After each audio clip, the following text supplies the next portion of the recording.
Good evening. It is 6 o'clock. I am calling to order the regular board meeting of Tuesday, October 7th. Mrs. Shope, may we please get a roll call, please? Yes.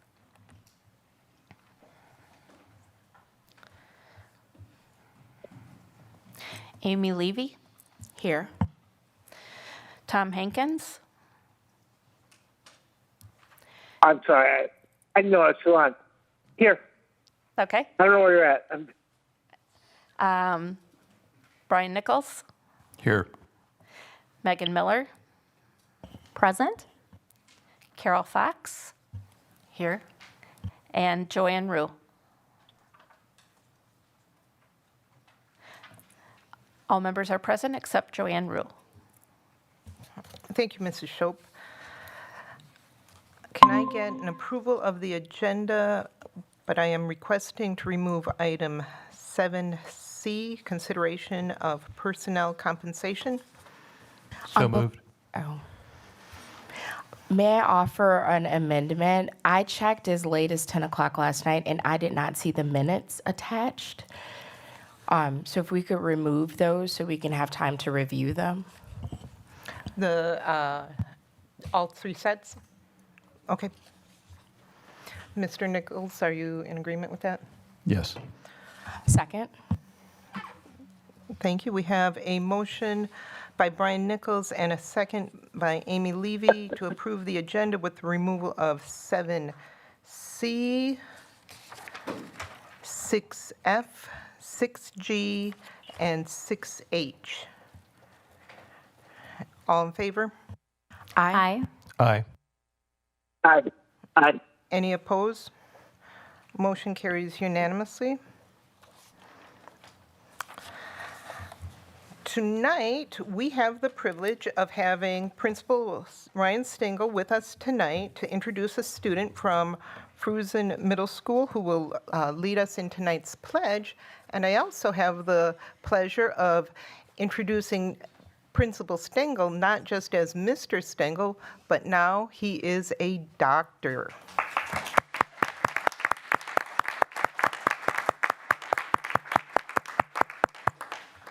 Dr. Stengel, take it away.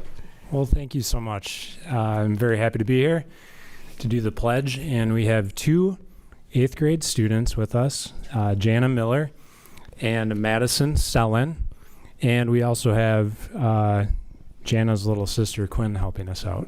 So if you guys speak close and into that. Do you need us to lift you up? No, sure. Don't put your hands up. Okay. Speak with your mouth really close to that. I Pledge allegiance to the flag of the United States of America and to the republic for which it stands, one nation, under God, indivisible, with liberty and justice for all.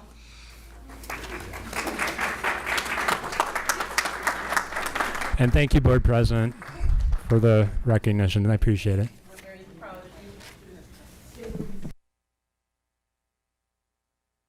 Received his doctorate from Edgewood in Madison, and we are very proud to have him on our staff. Tonight, we have the honor of swearing in and Mrs. Carol Fox as the new school board member, and we have Mrs. Henderson here to swear her in.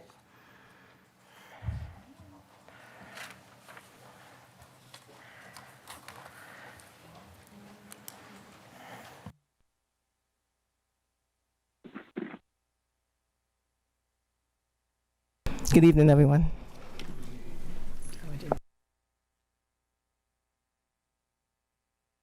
Good evening, Ms. Fox. It's good to see you again. So we're going to take our official oath. Could you raise your right hand, please? I, and then state your name. I, Carol Fox, And repeat after me, please. Have been appointed to the office of the school board member, has been appointed to the office of school board member, but have not yet entered into the duties but have not yet entered into the duties thereof. thereof. swear that I will support the Constitution of the United States I swear that I will support the Constitution of the United States, and the Constitution of the State of Wisconsin, the Constitution of the State of Wisconsin, and will faithfully discharge and faithfully discharge the duties the duties of said office of said office to the best of my ability. to the best of my ability. So help me God. So help me God.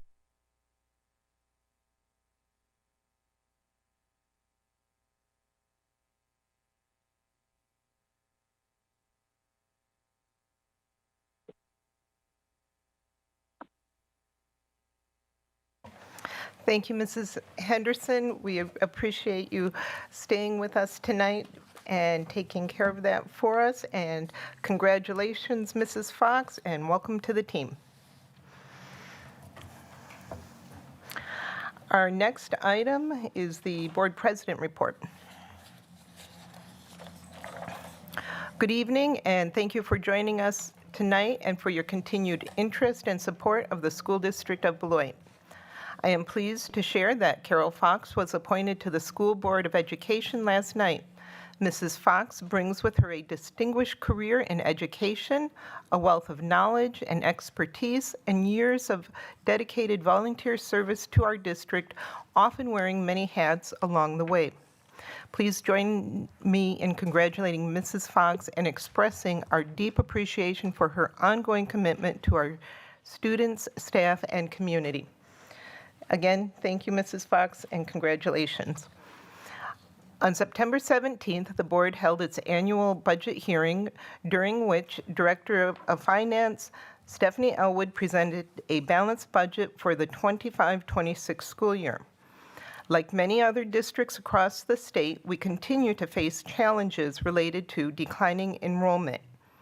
As a result, we will need to make adjustments and reductions that align with enrollment while ensuring the least possible impact on student learning and achievement. The district remains committed to thoughtful, student-centered decision-making as we move forward. On September 23rd, board members Levy, Rue, and I attended the WASB regional meeting. We participated in a valuable workshop on student attendance and received updates on the recent changes in the state budget.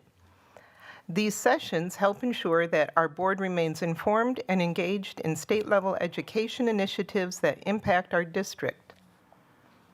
Board members also continue to visit schools throughout the district. I recently had the pleasure of visiting several of our buildings and was especially impressed by the positive energy and progress at Merrill Elementary School and Fruzen Middle School. The building climates, expectations, and culture are clearly improving under the leadership of Principal McAllister and Principal Stengel, and we are proud of the progress being made in such a short time period. A special congratulations to our Purple Knights football team for their outstanding homecoming victory with an impressive final score of 42-7. Thank you to all of the players, families, coaches, and staff who continue to model excellence, teamwork, and school pride both on and off the field. Looking ahead, the Hadley Group survey will be presented at our October 21st regular board meeting. This report will provide insight into the community's thoughts on an April referendum. While we recognize there is always room for growth, I can confidently say there are many positive things happening throughout the school district of Beloit. Together, we are making progress and continuing to build momentum for our students and our community. As always, be kind to others and be kind to yourself. That concludes my president's report. Thank you. Upcoming events and announcements. Do we have those tonight? No, okay. Next up, public comment. Mrs. Shope, do we have public comment tonight? Yes, I have about 4 or 5 in the room, and then I have 3 emails. Okay, let's do the ones in person first, please. Do you want to go through Yep, your little? yeah, Okay. I'm just writing down how many we have. Members of the public are welcome to attend all open meetings of the Board of Education. Individuals attending board meetings are expected to conduct themselves in a respectful and courteous manner that models appropriate behavior for our students. Individuals wishing to comment are expected to comply with the norms found on the back of your comment cards and in Board Policy 187, public participation at board meetings. We ask that each of you contribute to maintaining a respectful and orderly meeting and prevent discussing confidential matters in a public forum by following these norms for public comments during board meetings. Thank you for your participation and courtesy.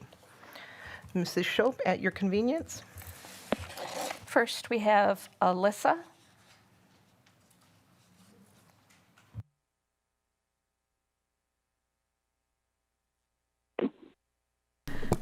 Got it. Okay.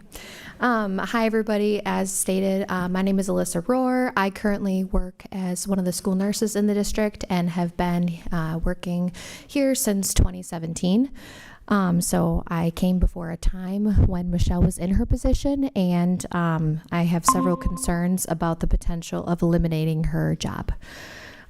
So again, I'm here to provide support for our department and her position, but I am concerned with the lack of time provided for me to appropriately prepare my thoughts for this meeting, and it's rather disheartening.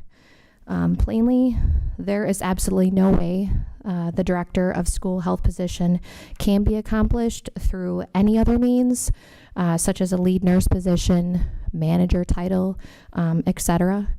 Respectfully, this would impact student safety and impact the overall success of our students and our department as a whole. Overall, the director of school health position ensures that protocols are followed, policies are updated, and safety is maintained. This affects not only our students, but also our staff. There is no way for me to possibly explain all that she does in a matter of minutes, and her job simply cannot be replicated. I am concerned about the amount of time that's available, like I said, for me to properly defend her and her necessity to those that are not medical professionals. On a day-to-day basis, Michelle runs several critical reports that are necessary for our department to complete our job duties in a timely manner, which is absolutely necessary, especially at the beginning of the year, for school nurses to create emergency care plans and provide these to our staff and other teachers. In addition, she serves as a resource for everyone within our department and is often working hand by hand with us. She does not simply sit here in the building at Keck. She's busy doing reports and serving as a resource to us while working with us side by side. So I just wanted to point that out, that we need her. Also, kind of lastly, amongst other concerns, I have too, is like summer school for our staff. It's very hard to get our department to work over summer. It's not a requirement for us, and I do enjoy my time off. But, you know, she's done a really great job and an important job of getting our department together to do that. And oftentimes we have one singular nurse. So if she's not here and that nurse either doesn't offer up or isn't going to be here, there will be nobody to take care of our children and plan for all of those things that are to come for the next school year.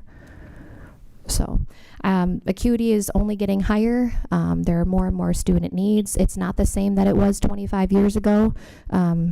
We cannot get rid of this position. It would be extremely detrimental for the school district of Beloit, and I would hate to see what would happen if she's gone. So thank you. Thank you, Ms. Rohr. Mrs. Shope. Next, I have Emily. Mr. Hankins, I think your microphone is on. If you don't mind muting that, please. Mr. Hankins. No.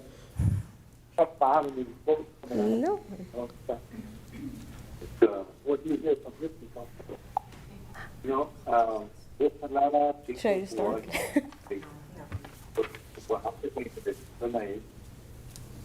Michelle, do you know if there's a way to mute his feed? I agree, well, that's what I agree. Now, this is what, but these votes, you think they have stuff on them? I took some videos, there were people from the board doing this stuff, yes. And the government said that, the federal government said that they were like a 50 men. And they were throwing this stuff. Okay, so now they send some people that are, you know, that's the point of the thing. I think probably maybe the government sent it aside, so sorry for but again, they're possible. Or if they were down in the IEO to see if there was still done. So you're in the second step was down, and the other was down. So, yeah, but you know, it's in favor of that. Are they pro-American down there? Yeah, that it was people who like right there. If people who that's want to go in. Can we recess and just shut anything? I just don't want him to share anything of a personal nature Yeah. and. Someone muted you. Press star 6 to unmute. Got it? Thank you. Well, Pro-American or pro-gay? we're still hearing it. But, Could we recess for 5 and Yeah. shut off the audio?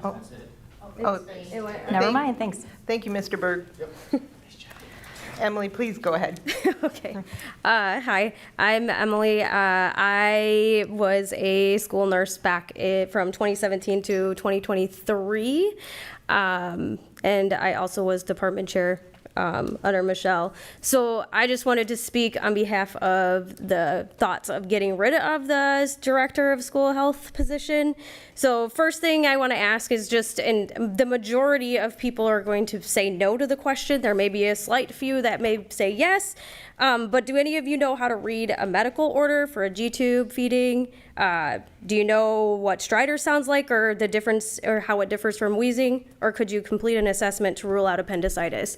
I'm pretty sure most of us in the room who do not have a degree in nursing or, you know, something would be able to do that.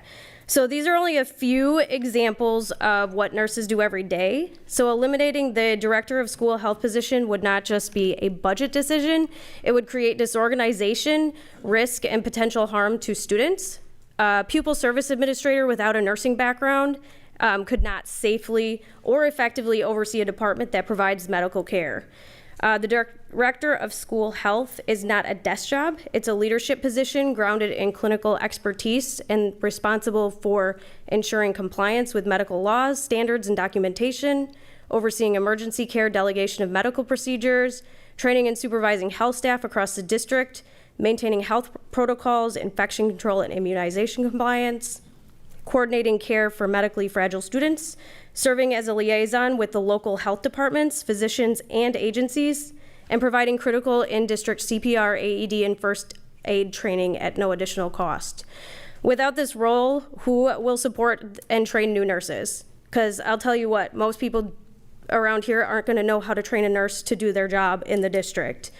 Who's going to handle medical crises when no one else knows what to do? Who will interpret medical records or orders, coordinate health plans, or ensure that legally mandated services under IDEA and Section 504 are carried out correctly? If this position disappears, nurses will have no leadership, no clinical oversight, and no one to turn to for guidance or support. That's not efficient, it's dangerous. When I joined the district in 2017 as a school nurse, I experienced firsthand what happens when the director position was eliminated. It was chaos. Everyone tried to fill the gap, the pupil services department, administrative staff, but none had the medical expertise required to run the health program. Nurses were left without direction, compliance suffered, and student safety was compromised. The current director is also a certified CPR instructor who provides district-wide CPR and first aid training free of charge. If this position is cut, the district will be forced to outsource that training, adding unnecessary costs while reducing the availability of life-saving instruction for staff and coaches. The district cannot afford to repeat past mistakes. Getting rid of the director of school health or reducing it to an administrative function would be catastrophic. Who will coordinate the vaccine clinics parents rely on? Who will ensure CPR, diabetes care, tube feedings, and medication administration are done safely and correctly? This is not about titles. It's about safety, compliance, and the well-being of our children. A district that truly values its students must prioritize having qualified director of school health to lead, guide, and protect them. Thank you, Emily.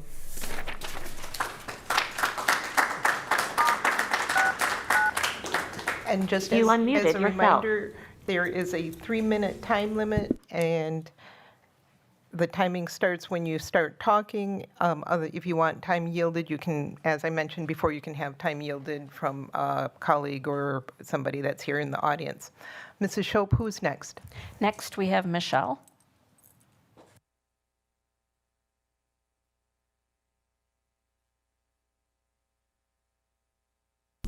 I'm Michelle Babilius. I have probably served the district for the last 10 years. I want to speak tonight about the proposal to eliminate my position. This role is not just another staff position. It directly supports student safety, compliance, and the daily well-being of students and staff. Without it, workloads will increase, gaps in care will grow, and the quality of service our community depends on will be compromised. I also oversee Medicaid billing services, which are a vital source of funding for the district. With the expansion now approved, my role was essential in creating the required individualized health plans that requires a nurse to build and for nurses to follow in order for us to bill for those services. Eliminating this position would jeopardize all of that progress. I also coordinate critical systems from running monthly customized health reports that staff rely on. This helps update chronic health conditions, medical updates that parents are submitting on a regular daily basis for all their students in all of the district. Preparing and leading for district-wide MERT drills. This is something that the school nurse cannot do alone. They need another partner so that we can work together to see what is going on in any of the buildings and also to identify trends that are happening from building to building, which helps me when I train these staff then know what we need to focus on during those trainings. If this was outsourced, this is not something that they would be able to gain insight from because they're not in our buildings. They're not doing these drills. They don't know what is going on in our buildings like I do.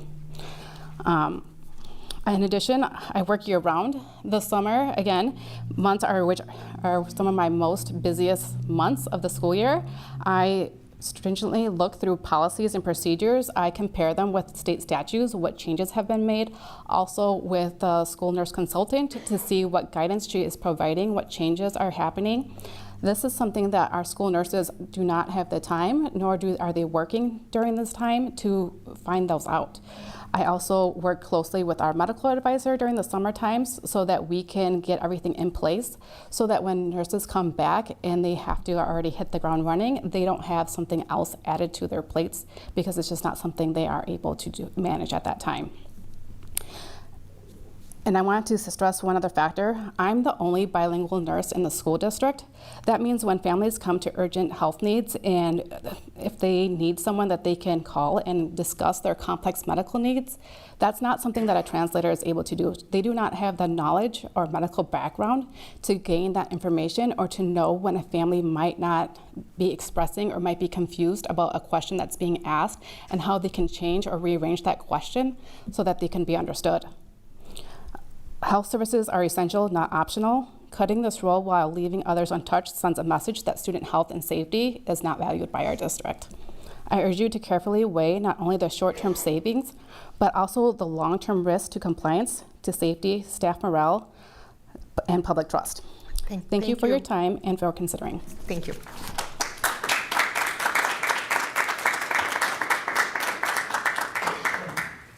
Next, I have Tom with Bob yielding his time. Thank you.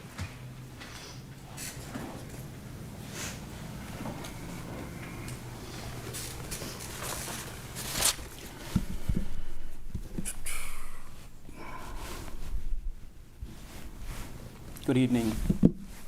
What happened over the last 24 hours demands a clear response, and I want to address two issues tonight.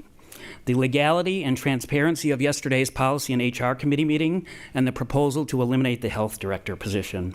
These matters strike at the heart of board integrity and the district's ability to meet student needs. Yesterday's committee agenda listed a vague item under compensation. What actually took place was a discussion, a presentation, followed by a motion and a vote to recommend to the board tonight, 24 hours later, to eliminate this position. The fact that it unfolded last night with the intention of finishing it off tonight is unseemly. Wisconsin's open meetings law is clear.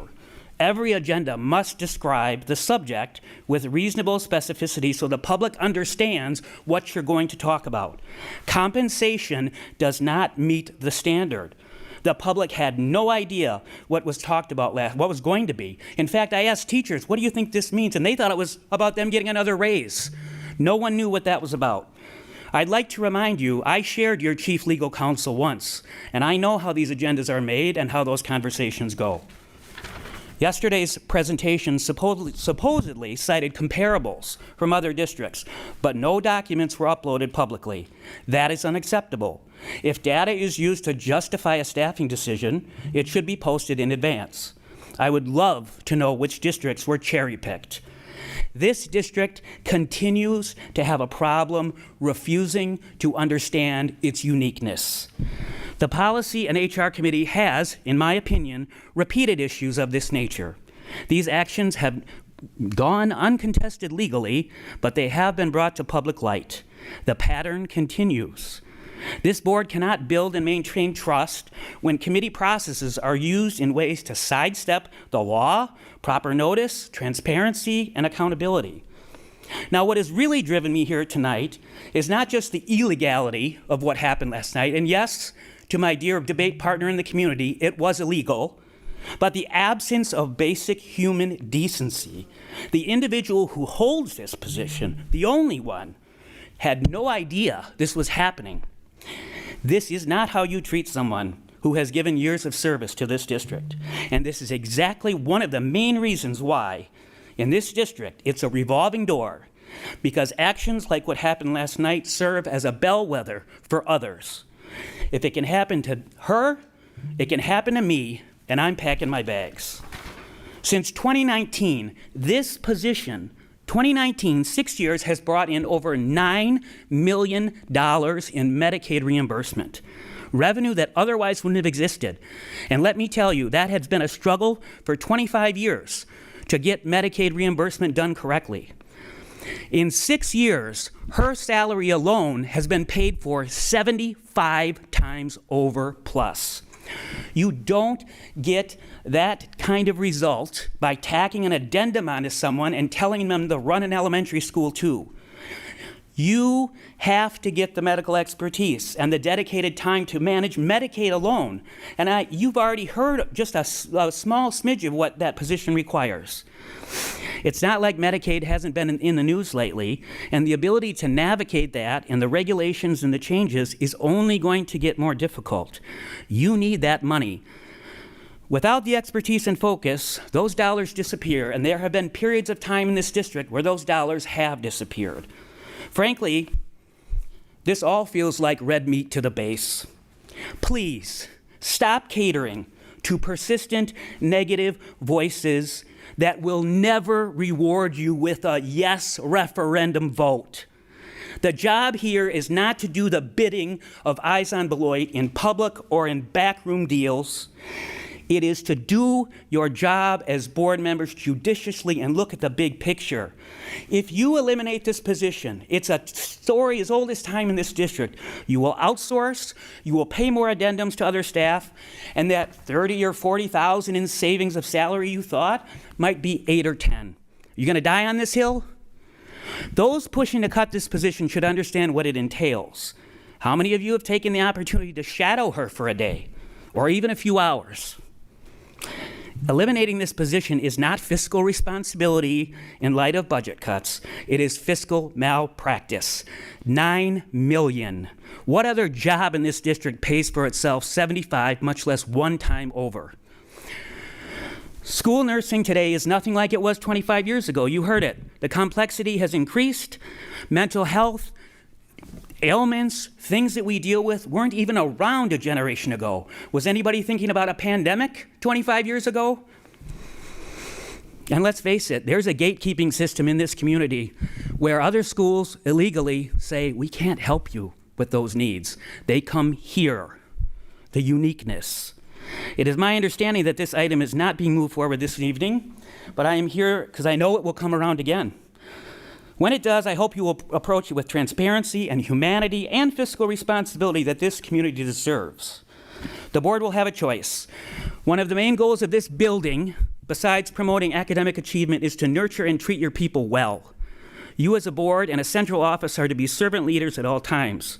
I implore you to keep that at the forefront, and remember that dignity in decision-making matters, and your staff is your lifeline.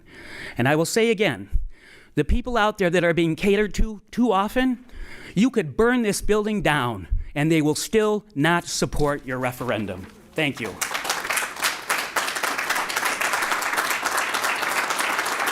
Thank you, Mr. Johnson. Mrs. Schob? That's it for comments in the room. I just have the emails now. Go ahead when you're ready.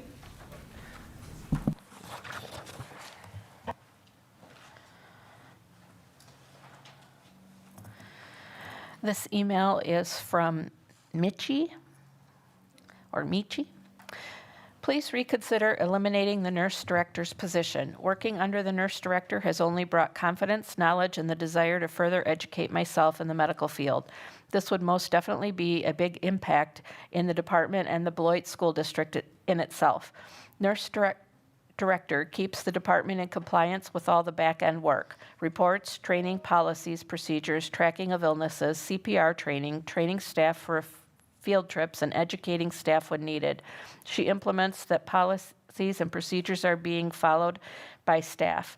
She coordinates with Seal a Smile for our students who can't afford dental care. This is a big help for our students who are having urgent dental needs. Seal a Smile can help out those students and families in a timely manner.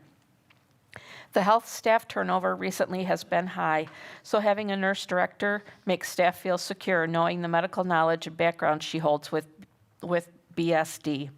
The health office staff has no time to do back-end work, as all the buildings are very busy with students all day. The students' health conditions are on the rise. The amount of medications are on the rise.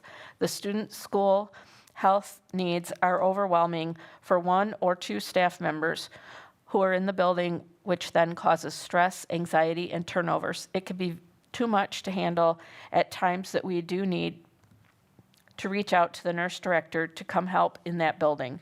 The nurse director tries to be available to her staff at all times. Nurses are very busy with their own buildings and emergencies and IEPs. There are times that they cannot help you at the moment when you need them. That is when the nurse director is called to help guide staff. Even nurses reach out to her at times for guidance. Who will train new staff members? Nurses are so busy and already overwhelmed, they are already expressed that to other staff members.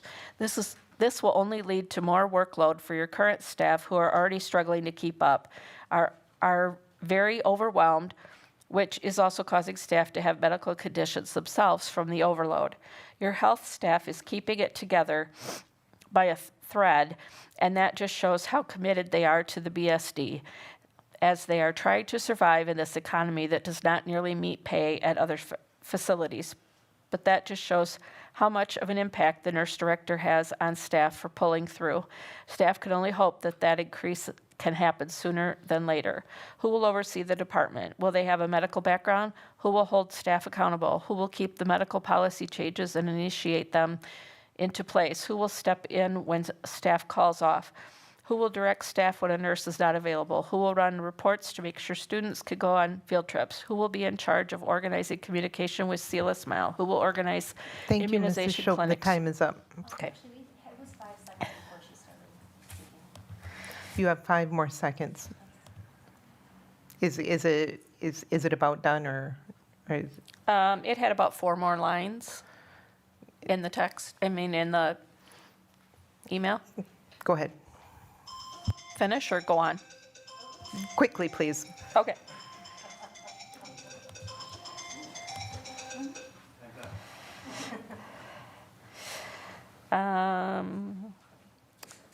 Who will organize the immunization clinics free to our families? Who will run monthly medical PL days? Who will run the day-to-day background work that goes unnoticed? Who will show appreciation and support to the health staff? I urge you to reconsider if this position is eliminated. That could possibly also have an effect on current staff members as to the uncertainty of guidance, leadership, and support, which could arise more problems than solutions. Thank you for your time.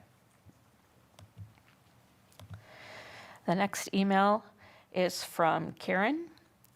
Dear members of the board, I am writing to formally object to the action taken by the Policy and Human Resources Committee on October 6th to eliminate the Director of School Health position and the scheduled board action to finalize that elimination on October 7th. The committee's posted agenda listed a vague item titled Consideration of Personnel Compensation. However, the meeting included a motion and vote to eliminate the Director of School Health position through economic layoff.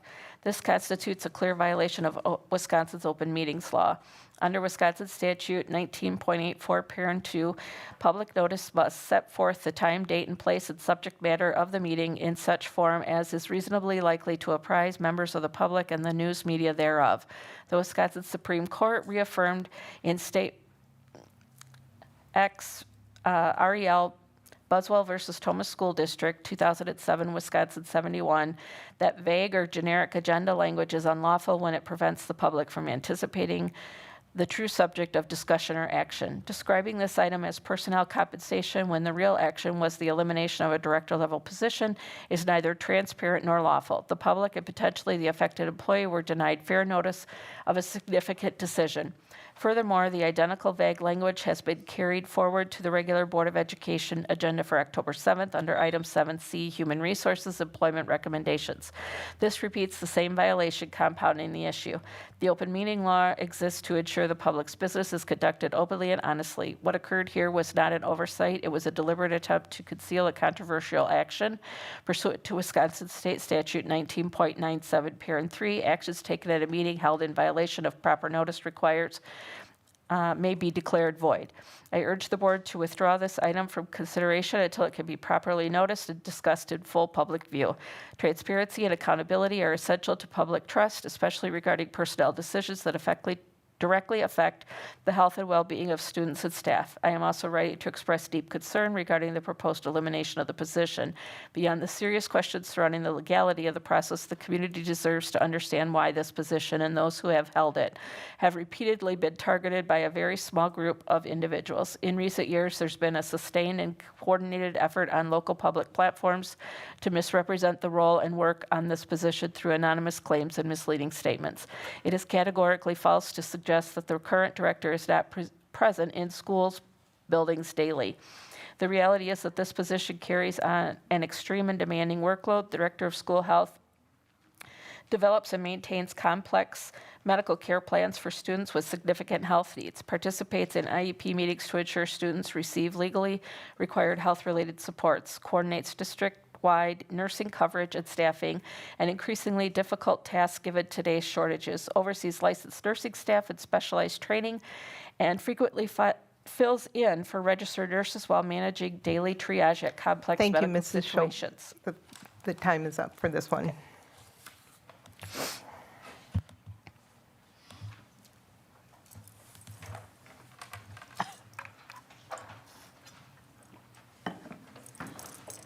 The last one I have is from Jody. Please reconsider the position of school health. I have worked in the district for 6 years, and Michelle is a great mentor. We are short-staffed, so she will always step in and fill in at whatever school is short. She always updates us weekly on illnesses in Rock County weekly. She is also in charge of knowing when our CPR is due and conducts our MERT drills, so we all stay on point for student safety. We have new staff that will still seek her input on a daily basis. We all reach out to her daily for input. We have more health conditions that we have ever had, and she makes sure that everyone is trained and follows proper procedures. She is a very busy person who always makes time for our questions and concerns. We get new things happening in the buildings weekly, and she is always there to assist or walk us through any situation. She goes out of her way to help with all of our kids' vaccinations. She has reached out and hosted free vaccine clinics to help our community numerous times so kids have a chance to not be in the 10-day suspension due to being behind on vaccines. She runs our reports weekly so we see who the Who needs emergency medical dental forms so kids can attend field trips? Who is going to take on all of the extra duties that she does behind the scenes that no one sees but us? Who will we reach out to if we are sick? Will the next person in charge have any medical background? This could be a scary situation if there's an emergency and our new director won't have any medical knowledge. I think for the safety of our staff and our children, she needs to stay. Please take this into consideration for the safety of our whole district. I know with every building being short-staffed, I do not see anyone having time to update our weekly reports or do any of the background work. I urge you to reconsider and shadow her for a week to see all of the things she does on the daily before making this decision. I really think your opinion would change. I appreciate you taking the time to read this. And that's the last one I have. Thank you. Next up tonight, we have the superintendent's report. Dr. Garrison? So every once in a while, I'll put my superintendent's report all online so everybody can actually see it. One of the things that I try to do is try to make my opportunities both impactful as well as informative as pertains to what's happening here in the district. And so I do need a little bit of crowd participation today. I'm going to do a little bit of something different here. Our Beloit Memorial soccer team is in the midst of a very, very special season. At the current time, their record is 11 wins, 1 loss, and 2 ties. And they're ranked number 7 in the state of Wisconsin. That's a very high ranking for over 260 teams. That is pretty impressive. And so the chant that I want to do, because I know that they're not here today, but I want to see if we can try to participate in this for teammanship. All right, I'm gonna say 1, 2, 3, and all you have to say back is "Go Knights." All right, real simple, real simple. So 1, 2, 3, then we're gonna say "Go Knights." All right. Not yet though. And so I want to give a shout out to Coach Deneau for everything that he does for the school district of Beloit. He not only coaches the team, but he's also a great hype man. I'm not sure if you all have attended any of our homecoming activities. He does a wonderful job in keeping our students hype and really just doing the things that a lot of our teachers do on just naturally. But I want to give a big shout out to him for not only coaching our team, but being a great colleague to our students. Colleague to the staff, but also a great mentor for our students. Banks, again, is ranked 6th. Our team is ranked 7th in the state, which is again pretty impressive. His son Banks Deneau is ranked 6th in the state in scoring with 21 goals, and that's also something to be very, very proud of. The soccer team will play against Elkhorn in 2 weeks in the Southern Lakes Championship. There's a very strong chance, depending on where we're seated, that these 2 playoff games will be held right here in Beloit. Okay, so if we can come out, that'd be great to support our highly ranked soccer team this year. So on 3, y'all remember what y'all gotta do? All right, go Knights, right? So on 3, 1, 2, 3. Go Knights! I appreciate it. No, I didn't hear everybody. So we're gonna try that one more time. 1, 2, 3. Go Knights! I appreciate it. They're still playing right now. They're still playing right now. Yep. They're playing against Wilmot right now too, and so that record may change before the end of the night to 12 wins and 1 loss and 2 ties. I also like to give just a shout out to our assessment team, of course our teaching and learning team, everybody who works with assessments in the school district of Beloit. Fall is a very busy month for us. We are grateful to have all the staff across the central office and schools for supporting our strategic assessment systems. This year we will be implementing a year-long cadence for early reading foundations assessments through AIMSweb, which is the state-selected screener to be used for the compliance with Act 20 testing. Now I know that's a lot of jargon for a lot of people. The bottom line is we have tests that we have to take, and we have to do those yearly, and this specific test is a year-long opportunity for us. This year we will be able to use our baseline data with updated cut scores. Each site is working through assessments under the guidance and coordination of literacy coaches to ensure that the process is provided best insights to where our students are reading. So in a nutshell, our students take the test. From the test there's a score, and then the score gives us information on how we want to work with students. And so that's a very important space that we have to occupy here in the school district. We will be completing the testing in the next 2 weeks, and we'll be able to report out the number of students that passed the screener according to their grade level expectations. Additionally, we have our fall map and literacy opportunities. Now, being from teaching and learning, this is something that we talk about all the time. Fall map I believe the MAP test is probably one of our most authentic tests because it really gives us a good snapshot of kind of where our kids are and where we want them to be. And so the fall MAP tests are something that we will continuously look at, along with the students that are taking the MAP benchmarks for our highly rated math materials. And so once the testing winners are completed, we will be able to collect the data, and then of course the schools will be able to reflect on that data and how we can best serve kids moving forward. Just a real quick snapshot to the board. We do have our October 28th budget adoption conversation. I know Mrs. Johnson gave a shout out to Mr. Stingle. He was here earlier today. That's also what I want to do. Naturally, a big shout out to Mr. Stingle for completing his doctorate degree. And then, of course, I want to give another shout out to someone who departed the school district of Beloit, working in our contracted services space, Brent Williams. Brent is just a wonderful person that I've had a chance to work with over many years here in the school district of Beloit. I know the public may not know all of our, TC Networks folks, but since I do, of course, work here in the KEC, I get to see them on a daily basis and coming in and out, doing all kinds of stuff as it pertains to technology. And Brent has been such a wonderful addition to the team. He's been to the team here working for our, it's kind of hard for me because one of the things that, you grow relationships, right? You grow relationships with people that work for the district, and you also grow a relationship with contracted services. And so, to me, everyone that works with the school district of Beloit are very important to me. And so, Brent, I know he's gone, but I want to give him a quick shout out for all the work that he's done here in the school district of Beloit over the many years. That concludes my report, and thank you for your time. Thank you, Dr. Garrison. Next, we have Chair Nichols with the Policy and HR Committee report. Thank you, Board President Johnson. We met yesterday at the Colac Center, and we moved forward the HR Exhibit A, discussed and moved forward that to the full board, as well as an FTE addition of a half FTE, and both of those are on tonight's agenda for discussion and approval. Shall I continue on with the next one? Business Ops and Finance. Is that okay, Board Member Hankins? Board Chair Hankins? You want me to do it, or you want to do it? Go ahead, wingman. Okay. So the Business Ops and Finance Committee meeting was this evening at 5 o'clock, and Mrs. Elwood gave us the update on the monthly financials. Not a whole lot to go in August. It's a very slow month, as she pointed out. We then discussed the properties that are for sale with Mike Marquette from Century 21, had a good review of that.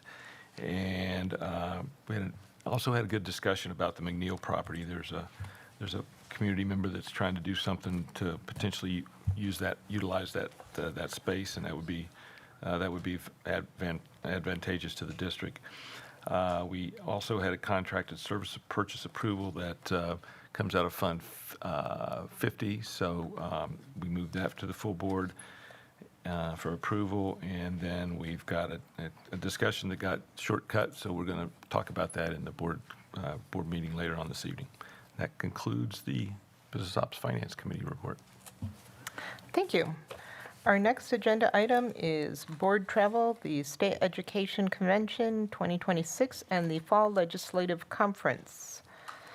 This is for board members to have the opportunity to attend different conventions and work on their professional board development. And this year, the State Education Convention, again in Milwaukee, and board members have been invited to attend this annual convention. This year's there are guest speakers, workshops, roundtable discussions, networking opportunities, and exhibitor booths. The convention is in Milwaukee from January 21st to the 23rd, and we need to submit a head count and get hotel rooms reserved if board members are interested. So at this time, I would like to know how many board members are interested. I just need to, I am interested, but I want to clarify, January 22nd is Quinn's birthday, so I will probably not need a hotel room because I'll probably just come home so I can spend her birthday with. So, mark me as a yes, but is it okay just don't get a hotel situation going for me yet. Figure it out. Thank you so much. Okay. Are there any other board members interested in attending? Yes, but I won't be available. I know that. Mrs. Fox? Yeah, I guess, yeah, sure. Okay. I would learn a lot, I'm sure. It is a wonderful opportunity, and if something happens and you can't make it, we can unregister you. Mr. Hankins? Yes, I am. I've actually been a little bit lax in attending these things, so yes, I would. Okay. I'll put it on my calendar. Thank Okay. you. And Mrs. Levy? Yes to both, please. Thank you. So 1, 2, 3, 4, 5 will be attending, or at least get us registered, and if anyone can't make it. And of those 5, 1 will not need hotel accommodations. Certainly. Is this the kind of, is this one of those things where like it costs less if you register like by the day, or is it just like okay, just curious. If, like, I don't know. Sometimes they give us a price break if you just register for one day. I mean, it's definitely less than the full rate Right. if you register for just one day. Okay. So, yeah. And I'm just asking because, sometimes as things get close, like things come up for people or whatever. So, I mean, when would you need to know by, just so that we can be like responsible WASB conference participants? So registration opens on November 1st. Right. And we definitely need to know, well, since you're the one saying you don't need a hotel, you're not quite as critical as the others, but we definitely would want to register anybody that wants a hotel room on that morning ASAP, because once you're registered, then they send us a link for the hotels, and Got they it. don't until we do that, which is why we're doing it now, so that we can register as soon as it opens. Okay. Board President Johnson, may I just add, when we're talking about the legislative conference, the deadline for registration and to receive a refund is Halloween. So just to, Yeah, I was going to discuss that one next. So,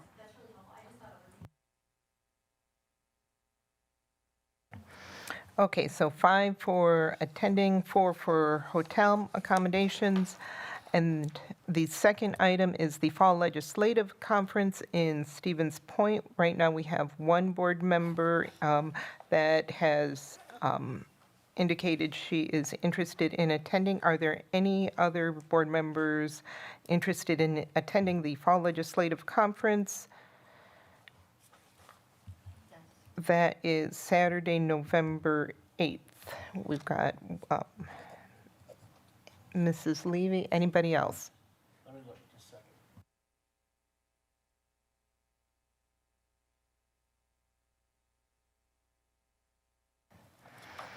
In Point? Yes, Saturday, November 8th. Okay, Sorry. Yes, I'm interested. thank you. So, Mrs. Shope, that will be Joanne Rue, Amy Levy, Tom Hankins.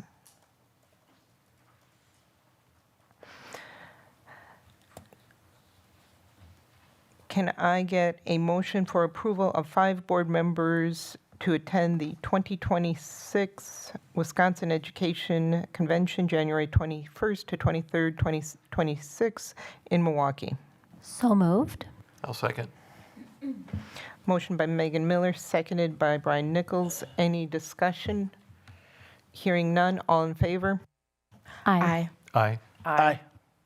Any opposed? Motion carries unanimously. The second motion, I will entertain a motion to approve 3 board members to attend the Fall Legislative Conference in Stevens Point on November 8th, 2025. So moved. Oh, second. So moved and seconded twice. Motion by Brian Nichols, seconded by Megan Miller. Any discussion? Hearing none, all in favor? Aye. Aye. Aye. Any opposed? Motion carries unanimously.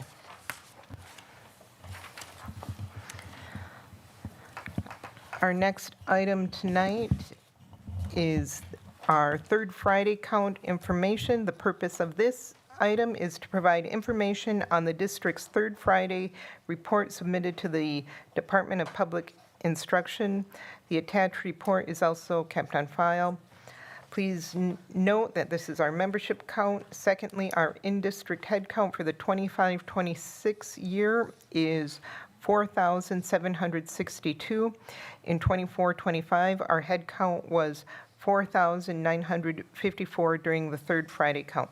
Dr. Garrison? Yes, so the report that you just was able to share is very straightforward. I wanted to make sure that the public knew that our third Friday count is being conducted. There's a few things that happens in third Friday count. One, these numbers help it helps our conversation with the state, because the state looks at our numbers and they say, well, here's a portion for the students that you have to serve. But there's a lot of other factors that goes into third Friday count and how we look at third Friday count. There's a 3-year rolling average that comes with this conversation that I wasn't going to necessarily get into tonight because there's a lot of other information that comes with this. Please note that as we look at our budget, naturally, we have to kind of set estimates for our third Friday count numbers. And so as we set estimates, we typically here in the school district of Beloit try to underestimate what we underestimate our numbers because, again, it kind of fluctuates, especially here in our area. One of the things that we've done real good over the past 3 years is this underestimation space. And it kind of helps us target our overall numbers that we believe we will have. There's a few things that still needs to happen. We still got to get our charter school figures, and that information won't come until next week. We still also have to get our private school voucher information. That also won't come until next week. And so as we look at our overall numbers, please note that this month is when we capture that. So let's make the argument. Well, why is it called third Friday count when we're really still in October looking at numbers, right? And I always try to make things in a pocket so that everyone can understand it.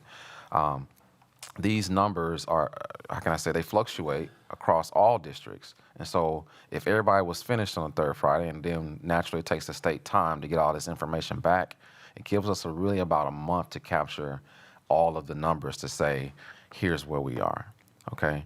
And it does take about that amount of time for us to get to that point as pertains to our third Friday count numbers. I do have Mrs. Elwood here to kind of help me with some thoughts, and just in case I missed anything. But overall, our third Friday counts helps with where we are as a school district, and as we plan for our budget moving into the 25-26 school year, but also in the 26-27 school year. So, Mrs. Elwood. So I just wanted to add that this number is what goes into the calculation for the revenue limit. Now, the revenue limit is the amount of money we get between state taxes and our equalization aid. So like Dr. Garrison said, we don't have all the figures yet because we are still waiting for the counts to come in from the independent charter schools. So we will have those numbers next week, and we'll continue to work on refining the October budget for presentation on October 28th. Thank you. Do any board members have any questions or comments? Ms. Miller? Yeah, thank you so much. I saw there was a memo that was sent to us, I think like last week, that was talking about like just the relationship between like the membership and the enrollment. I know that can be like kind of difficult to parse apart. Would you mind just kind of speaking to that and explaining it for folks and for the board as well? So the head count that we take on the third Friday account is a count of heads, people, actual kids and seats, but it also includes open enrollment in and open enrollment out counts as well. So open enrollment out counts are kids that are our kids. They live in the school district of Beloit area, but they attend a public school outside of the district. So Turner, Janesville, Edgerton, other school districts. The open enrollment in children are the children that are living outside of our boundaries that are coming into us. We do have a lot less kids that are coming in than are going out. We have about 100 kids coming in, a little over 100 kids coming in, and around 900 kids going out of the district. So the state takes those numbers, but then they also weigh certain groups of kids. So 5-year-old kindergarten, or I'm sorry, not 5-year-old, 4-year-old kindergarten is weighted only at 60%, and our preschool special education students are weighted at 50%. The count for the summer school kids is also included in there based on minutes, and then only at 40% of the total. So all those calculations are taken into effect, and that becomes part of our membership count. Thank you so much. Just a little quick note too, from last year to this year, just a snapshot from open enrollment out. So that's the students who are leaving us. Last year, we had 917 students leaving our school district. This year, we had 901, as an example. The same thing with open enrollment in. Last year, we had 110 students coming into our school district, and this year we had 103 students coming into our school district, so a difference of 7 students. So again, all these calculations, and again, thank you, Mrs. Elwood, for assisting me in this conversation. All these calculations, again, goes into our membership and what the state will give us in funding. Thank you. Mr. Hankins? Yeah, there was an article in the Daily News today, and it cited all the high schools and districts around us, and ours wasn't in there, and they had their numbers. I'm just wondering why they had their numbers and we don't. I don't know if you saw the article, but it was Clinton, Turner, I wasn't contacted for our numbers, and I'm not sure if the public, as soon as we hit submit, we did submit our figures on Friday last week. Okay. So I was just wondering why theirs were public and ours are not yet. But yeah, maybe I'm not Alex, sure. Mr. Geary. Sorry. Okay, thank you. I did want to comment, though, that the entire state of Wisconsin, I was at a conference last week, and most of the districts I talked to are experiencing decreasing enrollment. It's not a unique to Beloit situation. Yeah. That was the gist of the article, actually. Thank you. Mrs. Fox? I just want to make sure I understand it clearly. These numbers do not yet include charter school students, is that correct? That is. Or private school?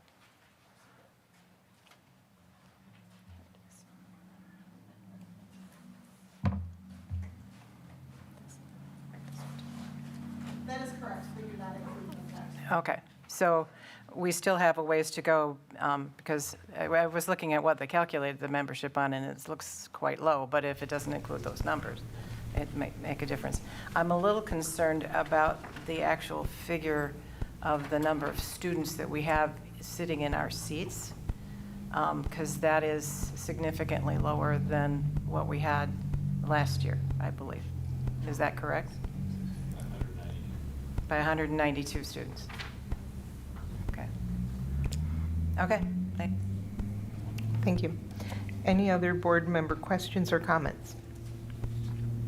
Thank you, Ms. Elwood. Thank you, Dr. Garrison. Our next item tonight is the COLAC restructuring report and update. And the purpose of this item is to review central office changes and other staffing changes. Dr. Garrison? So specifically to the COLAC conversation, one of the things that I've said over the many conversations is that the entire school district has, of course, had to go through some reductions over the past 3 years due to, our budgetary constraints. And the COLAC Education Center has oftentimes been put separately in this conversation as a different space. And really, we serve K-12. The COLAC space serves all buildings. And so I just want to make sure I note that in this conversation today, because again, a lot of times the KEC is put in a separate space as if at times is separate from the rest of the district. But we are, and I say we because I work over at the COLAC Center, we are part of the school district, and we service all buildings in our district, K-12. So although our elementary service a K-5 conversation, and our middle school service a 6-8 conversation, our high school service a 9-12 conversation, COLAC services a K-12 space. And so I just wanted to make sure I noted that before I kind of jump into this report. This information has been shared, throughout a lot of our conversations over this budget conversation as it pertains to kind of where we are here as an organization.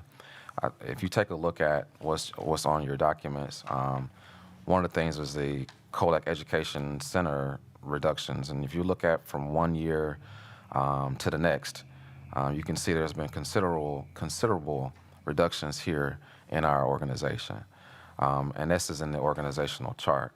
And if I take a snapshot of this chart, let's just say 3 years ago, it'll look different even from that. And so every year, the Colac building has taken numerous different cuts across the district.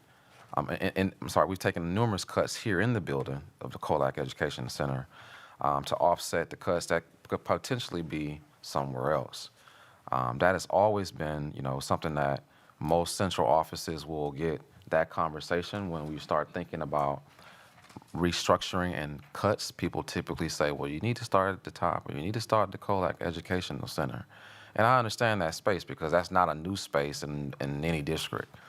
We've done those reductions to the best level that we can possibly do them, along with, and I say this very kindly, along with still meeting all of the requirements of state reporting. It's a Herculean effort. I think we all know that. If any one of you in the public or, if you, of course, here at the board level knows this, if you walk into Colac Educational Center, you may see 6 people, 5 people in a space. We just, this whole, building has been reduced quite much over the years. And so I wanted to start with the organizational chart because, again, I'm not going to go through each of the spaces. Board President Johnson, just FYI. But, I'm sorry, board. I said Board President Johnson. Board, I'm not going to go through each of the spaces and the reductions, but you can see them, of course, directly online. Pardon me. Oh, I'm sorry to interrupt. Sure. Dr. Garrison, would it be possible to show that on the screen so Yeah. folks in the crowd who might not have the attachment in front Give of me them? 1 second. Pardon me. Sorry for the interruption. Thank No, you. you're fine. You're fine.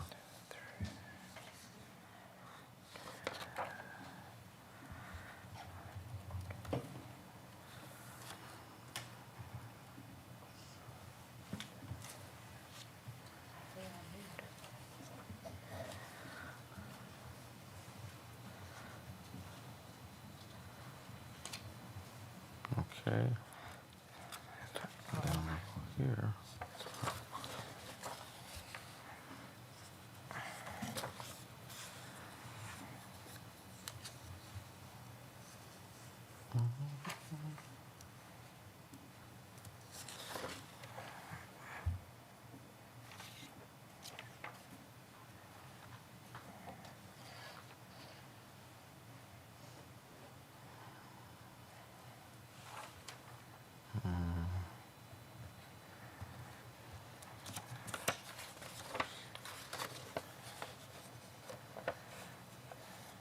I gotta find which tab I had. Sorry, give me a second.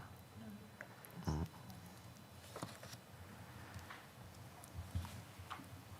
we go.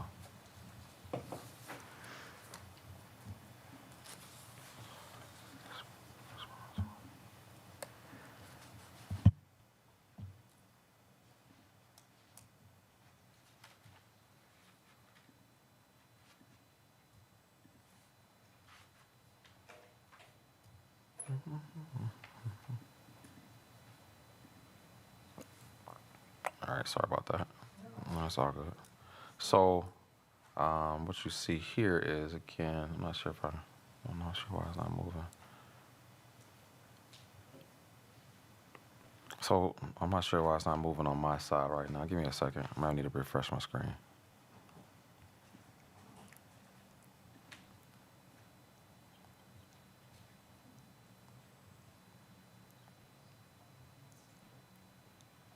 Well, that's a little unfortunate there. 1, 2, 3. Oh, y'all missed. Yeah, I almost caught y'all. I almost caught y'all there. I apologize for the delay here. I'm not sure why my screen is not allowing me to scroll up and down right now. It's okay. I apologize for interrupting. I just thought it'd be good for people to have kind of a visual, but it's not that big of a deal. Sorry. No problem. If I was to reset my computer, maybe that'll do it. But I don't want to go through that part right now. But again, what you see here at the top of this screen is the current COLAC educational space that we have, and at the bottom there, I know it's cut off, you will see the difference between 1 year and the next. And again, my apologies for the screen. I did. Correct, 'cause that's what I'm doing right now. Yeah, I'm not sure why. Correct. I'm trying it, but it's not doing it for me, T. But Ms. Mortek, sorry. Thank you. Let's not get hung up on the technology, and we've got business we need to move on to. Correct. Is there anything else to this report that you want to add? No, I mean, the rest of the report is Okay. shared online for Do everybody to board see. members have any questions or comments at this time? So I did notice that in the comparison of the 24 versus the 25 organizational chart, the contracted services had been removed. So I'm a little bit concerned about our presentation that we do need to be consistent year to year and what we are including, because our contracted services has not gone away. But they're not a part of, contracted services are not a part Dr. of Garrison, they were part of the 2024 organizational chart. So if we they're have- part of the 24 organizational chart and they didn't go away over that year, then they should be part of the 25 organizational chart. I'm just saying we need to be consistent with what we're presenting. Likewise, this report is a COLAC restructuring report update, and I appreciate you including all of the positions that we're looking at district-wide. However, I am a little concerned because this report, if I'm doing my counting correctly, we are looking at a reduction of 3 COLAC staff members, the Chief of Communication and Marketing, which was 2024, the District STEAM Director, which was January of 25, and the District Director of Instructional Leadership and Equity, which I believe was June or July of 25. Of all of the other positions listed in this report, we're looking at 5 district location or district-wide positions and 22 building-specific positions, not COLAC. So this is, I guess my point I'm trying to make is we are looking at a potential budget deficit again, and we need to look at restructuring what we're doing. And yes, we do need to look at district-wide, but the specific request from the board was to align with the ad hoc committee recommendation of reducing the restructuring COLAC to right-size it for our district.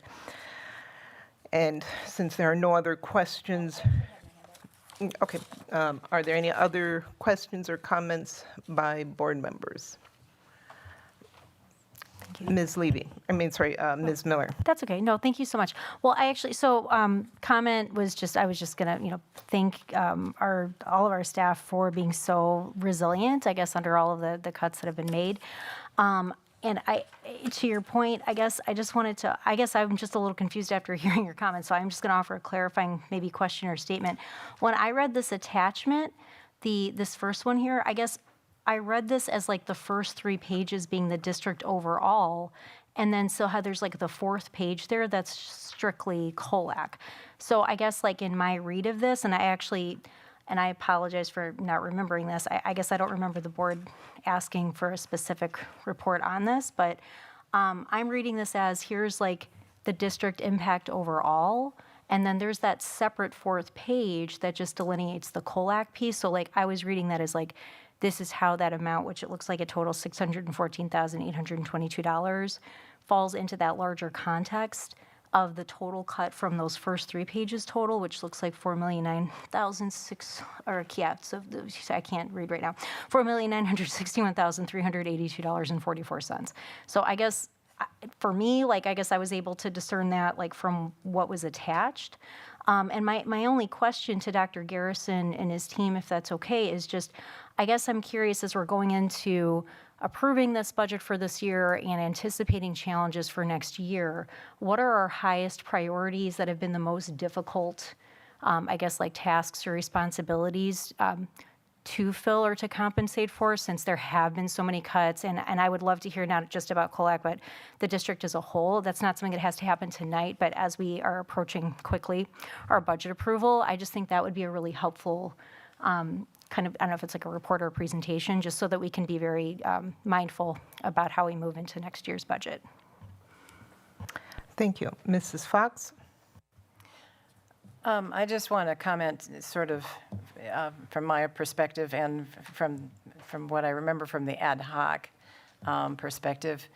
The concept was more restructuring and looking at what really are our needs for the district and what we need our central office to be providing.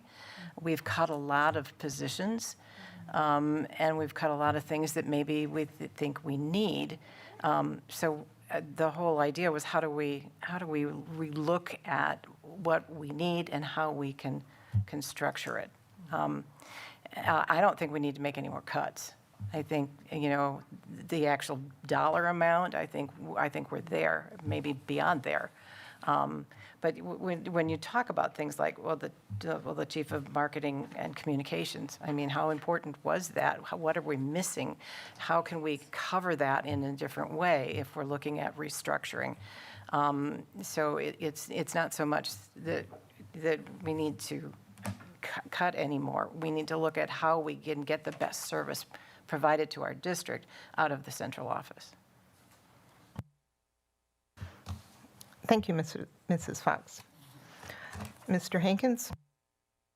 Yes, I'd like to just remind, I mean, as we talk about this, we have done it for the last year and a half that I've been on the board.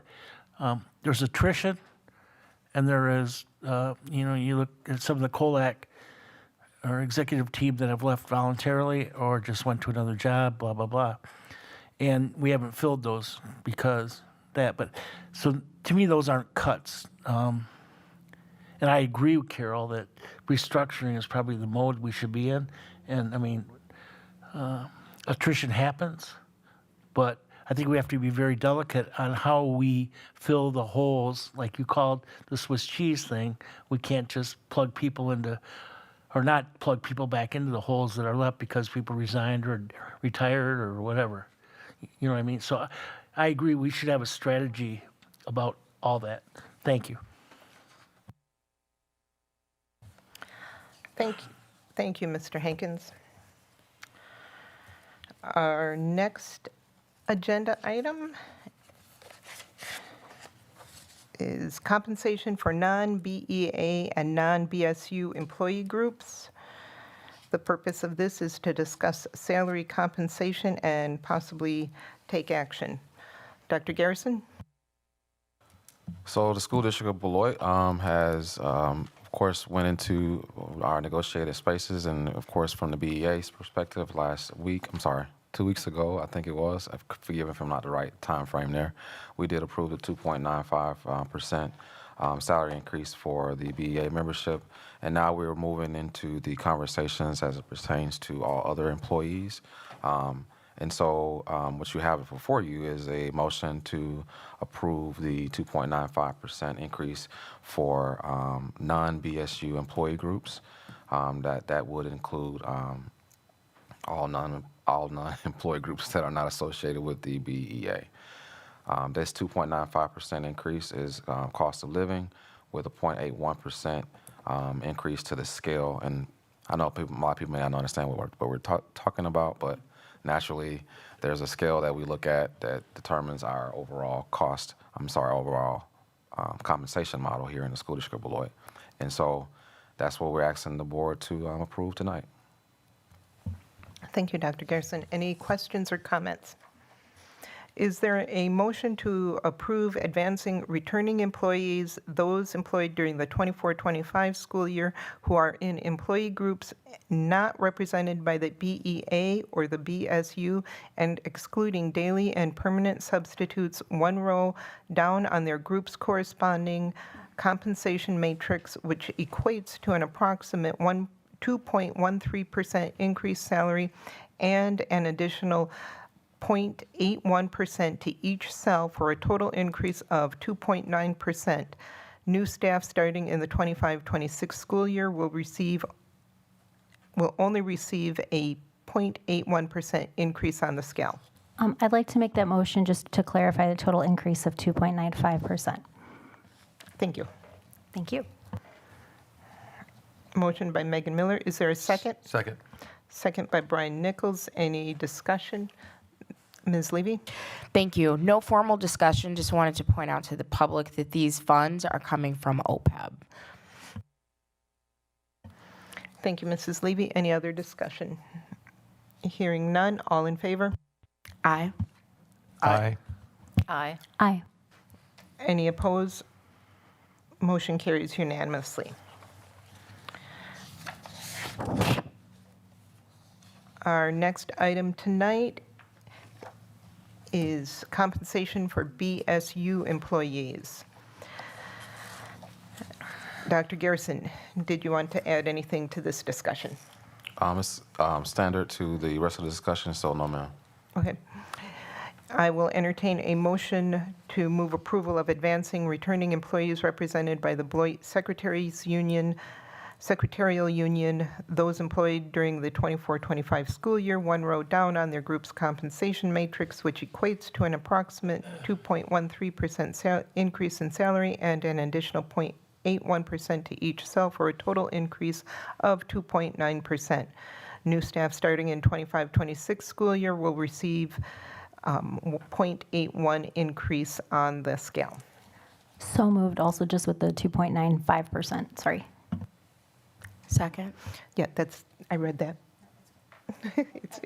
I read. Motion by Megan Miller, seconded by Amy Levy. Any discussion?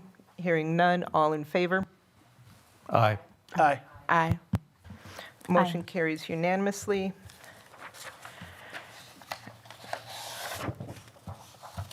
Our next item is the compensation for daily and permanent substitutes. Dr. Garrison? Yes, this one is just a little bit different because our substitutes are very important to our school district, and especially when we consider our permanent substitutes. We, of course, naturally in the school district of Beloit do have people who are going to be out for various reasons. Naturally, finding coverage for those said employees is also very hard. Naturally, I say naturally a lot, but when you really think about what our substitutes do for us, they're not just substitutes. They really are, I like to call them colleagues of ours who really step in and assist us throughout the year in various spaces. I know Mrs. Fox just joined the team, and she, of course, was an administrator, and you know how hard it is to find subs at times. And so across the district, we do appreciate our substitutes and for what they do. Some of our subs are covering classes for months. And then, of course, they stop and they cover another class for days. And a lot of things do happen in the school district. And so this is another opportunity for us to try to compensate our substitutes at a cost of living increase for this year. Any discussion or questions? Hearing none, I will entertain a motion for approval of increasing daily and permanent substitute salary compensation 2.9% without exception. So moved. Second. Motion by Amy Levy, seconded by Brian Nichols. Any discussion? Hearing none. All in favor? Aye. Aye. Aye. Aye. Any opposed? Motion carries unanimously.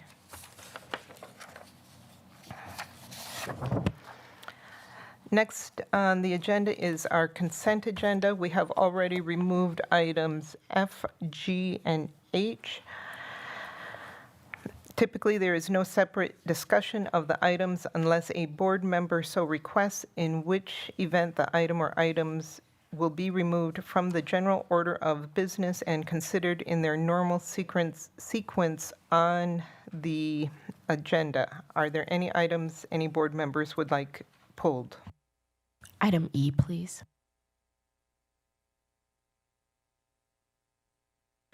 E. Any other items? Was D. D, we need to, Yep. that didn't get discussed at the. Thank you. Any other items?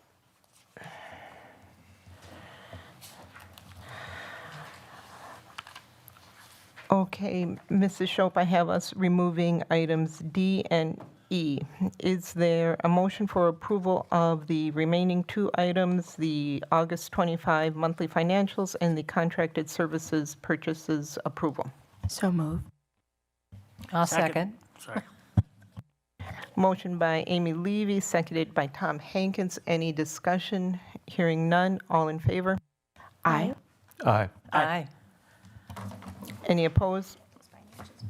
Motion carries unanimously. The first item up is the Community Services Proposal for 25-26. Mrs. Elwood? Thank you. Just one second while I bring up the presentation. And while she does that, our community service fund is Fund 80, and it's a fund that we will have to approve for our, I like to call it big budget, conversation at the end of the month here, October 28th. Thank you, Mrs. Elwood. May I ask a procedural question? Certainly. Thank you. Did I hear you correctly just say that this wasn't discussed at the committee? Yes, one of the board members had to exit, so we no longer had a quorum, so we immediately went to adjournment. Okay, so just want to clarify, does this need to pass through committee before it comes to the full board? She needed to give the presentation, and I am comfortable with her giving the presentation and the board making that decision tonight whether or not to approve this. If there is any objection, if any board members have objections to us doing that, please voice your opinion now. No, I don't have any objections. I'm just wondering if we need to waive a portion of that policy, because the way our cadence goes is it goes through committee, and then if it's approved through committee, comes to the full board. Thank you. Mrs. Levy, do you happen to know the policy number offhand? No, ma'am. Okay, thank you. Mrs. Elwood, please proceed, and I'll see if I can find that policy number. Thank you. So I'm going to just briefly go through some of the items that I have in the presentation, because the core of our presentation is asking for approval to add additional items for community service, which is our AD fund. This slide is just an overview of the board policy. In the nutshell, the addition of additional item, or the adding of additional items to Fund 80 needs to be approved by the board before we add those dollars into Fund 80. This slide has some links in it to the DPI's guidance on such matters. The DPI does request that you go through a decision tree, basically in the nutshell, for an item to be considered for community service. We have to open up the activity to students that don't necessarily attend School District of Beloit, but live in the School District of Beloit tax area. So for example, students that are homeschooled, or students that attend private school or attend the charter school. Ineligible costs would be if we were excluding those students. So say, for example, if we wanted to move an expense for, say, an athletic item that we only held during the school day and we only opened it up to our students, we would not be able to put that cost into Fund 80. Yes? On the note of people living in the district, if we had an event and we invited Black Hawk or UROC or Beloit College, would that qualify in or not? It would qualify, but we would also need to make sure that we're also inviting the students or the people that live in our district. So only the people that live in our district could attend an event?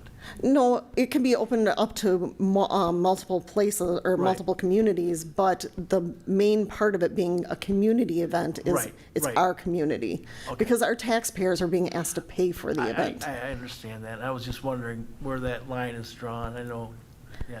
So, because we know, not to belabor the point, but there are many of our citizens that go to UROC, Black Hawk, Beloit College. Well, And those students at Boyd College live here, so I was just asking for an explanation.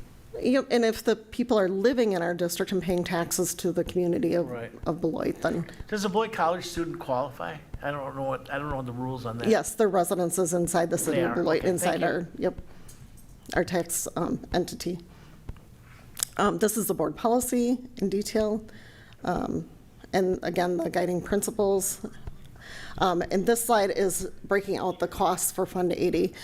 So in the previous years, Fund 80 has been used for a variety of things. In 1920, there was actually an after-school program that was costed to Fund 80. It was only done for that one school year, but I'm guessing that was because in 2020, we had COVID, and I'm not sure why it wasn't brought back, but it was only that 1 year. In 2022-23, the Blender Cafe was added. That was a partnership with the library, and that ran for 3 years. The Even Start program was added 2 years ago. That is our Birth to 3 program and their parents. And it's a program to help bridge that gap between Birth to 3 and bringing the kids into the school district. And that is, Dr. Garrison, did you want to make a comment? That's not necessarily 100% there, but let me just correct you a little bit. Even Start is a historical program that's been a part of our state tradition for many years. A lot of the participants in the Even Start program earn their GED, some of the parents do, and part of an ESL, thank you, Mrs. Mortek. And with that, a lot of the child care is also taken care of by our staff. And so while their parents are getting GED support, we are supporting their students. And so the Even Start program is a very successful program that we've had for many years here in our school district. We've also tried to expand our program, not tried, we've expanded our program to offering GED in the afternoons now. Correct me if I'm wrong, Mrs. Mortek. No, we haven't done that yet. I said afternoons, evenings? Not yet either, okay. Well, that has been a conversation that we've been having as it pertains to expanding our GED program. Right now is in the mornings. Thank you. And if anybody had questions about why there was so much cost in 23-24, going into 24-25, there was a movement of the program from one building, Brother Dutton, Correct, Brother Dutton, yep, correct. into Cunningham. And when they moved into Cunningham, they needed to do some changes to the building and upgrades to the building in order to accommodate the Even Start program. Correct. So it wasn't like there was a reduction in the program between those 2 years. The other item on this list is the tax levy, the revenues that have gone into Fund 80. I just want to point out that this is my first year really looking at Fund 80, so I have a little bit of context about why there was tax levies so high and not enough expenses in those funds. But in 1920, the levy was related directly to doing the after-school programs, but I'm guessing because of COVID, there wasn't enough expenditures to use up that levy. So there is currently a fund balance of $757,000 sitting in Fund 80 for community use. Did anybody have any questions? Yeah, a lot of us are wondering why we have such a balance. You know, I know we request these dollars now, and if we're not using them, then why can't we use them before we ask for more? So when we levy for tax dollars in Fund 80, those dollars are earmarked and can only be spent on board-approved activities in Fund 80 for community service. So we can't take those funds and move them back in a general fund for any use. They can only be used for community service use. Oh, I agree with that, but to go through the decision tree to get to those dollars, and they're already in, did they not get used for what they wanted to be used for, or just what happened? So looking at the previous year's expenses and the way that the levies happened, that would be my best guess. But like I said, I was not here in those years, so I'm not 100% sure. Like I said, in 1920, I can probably guarantee you that it was levied, but then, because of COVID, they didn't spend those dollars. Now, what happened in 22, 23, and 23, 24, I'm not 100% sure what happened there. Last year, we did plan on spending the dollars on the SROs moving into Fund 80, which After review, we moved that expense, or we kept that expense, I'm sorry, in Fund 10. Okay, but explain to me, like you tried to explain to me, which I kind of went over my head, about why we should have a balance in there. It helps the mill rate, blah, blah, blah. Yep, Please. so one of the tools that school district officials use to balance the mill rate is the tax levy in Fund 80. So for example, if your tax levy in Fund 10 goes down from $10 million down to $1 million the next year, some school districts will levy part of the dollars in Fund 80 to help that mill rate so that your mill rate doesn't go from $4 down to $2 or in that, those kinds of situations. And explain again, I know Mr. Chady did to us about the mill rate and how, how that all works. And I know it's a big, complicated thing, but it's not? Okay. All right. Thank you, sorry. No, you're fine. Thank you. Any other board questions or comments? Yes, there is. This was just the history. So the next slide is the proposal, what we're asking for to be put into Fund 80.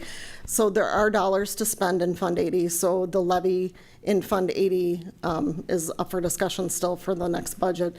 However, we are looking to add community use to Fund 80, community use of the pool, the gyms, the weight rooms, fields, community things such as the community health fair that happened, and the summer engagement activities.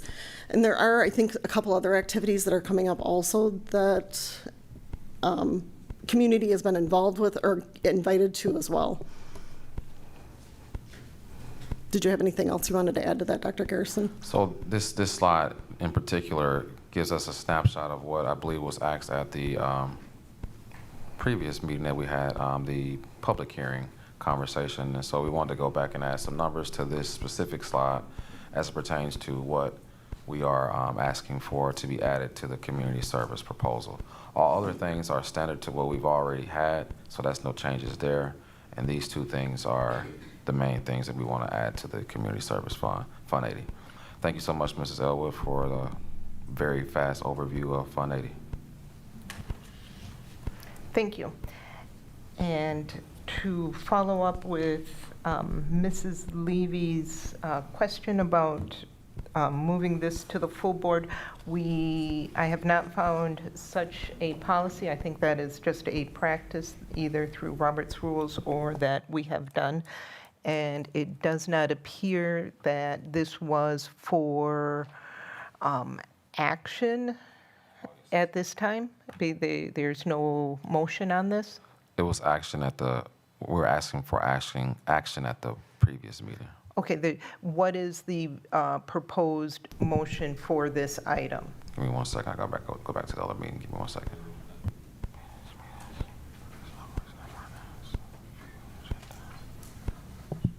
We're asking for approval of the additional items into Fund 80 that I have on this slide.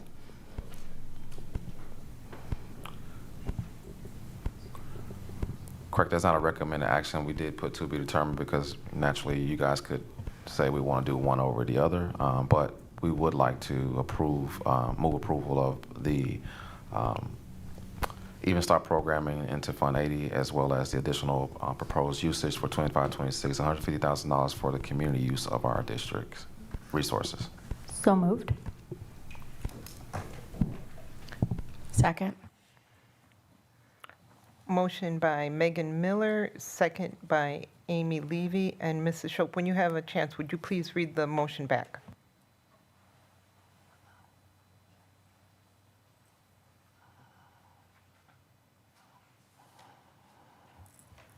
So I'm not sure I have it totally correct. I have move approval of the continuation of Even Start programming and the additional items that were presented in Fund 80. Yes, so pretty much I can give you a shorter version if you like, but that is correct. Well, that's the motion on the table right now? Yes, ma'am. So, but I want to make certain that we understand that that motion represents what's on this current slide we're looking at. That's correct.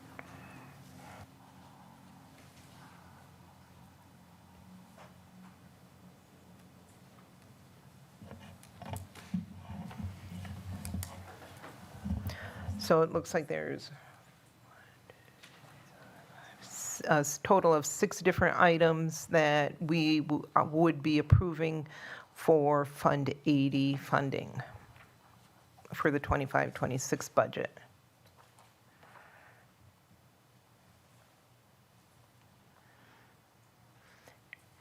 Do any board members have questions or comments? Mrs. Levy? Thank you. I thought, and I could be wrong, so please correct me immediately. With Beloit Public Library, I know that the Blender Cafe is closing down for a period of time, and if I am remembering correctly, the way they presented it is it would like be a reimagining when it opens back up. So I just want to confirm that partnership is remaining intact moving forward, or is there some ambiguity around that? I would have to double back on that question, Mrs. Levy. As it pertains to the Blender Cafe, I do know that there's going to be some changes to the Blender Cafe, but we still have the partnership to work with them in this space. So I do understand what you're saying, but I don't have that full answer to that specific question. So just want clarity. Approval of this means that it could move forward, but if something changed, something may not. So kind of like a do not exceed. Am I understanding this correctly? So if we didn't use the money for Blender Cafe, we can't put that into a meal rate per se. So that is correct. If we didn't use let's say $50,000 for the Blender Cafe, then we can't add that to a portion of the meal rate. Thank you. Mm-hmm. There's a motion and a second. Any other discussion? Hearing none, all in favor? Aye. Aye. Aye. Aye. Any opposed? Motion carries unanimously. Thank you, Mrs. Elwood and Dr. Garrison. Our next item is the addition of a .5 FTE. Mrs. Levy? Thank you. One hopefully brief question. As I'm reading the information, it looks like Converse will help me make sure I'm understanding this correctly. Converse has currently a .5 academic interventionalist, but other elementaries have a full-time. Okay, so I guess my question is, was there an attempt made to bring that .5 up to a full-time instead of having 2 .5s? Because I know we're always have an eye on the budget, because that way we're paying benefits for 2 people instead of 1. The need is definitely there, and to be honest with you, I don't know exactly where we reduced the .5 from our budget. And so this is an attempt to make sure that those students continue to receive the services that are much needed. So to take a .5 from an existing, it's only going to take away from another location rather than fulfill this one building.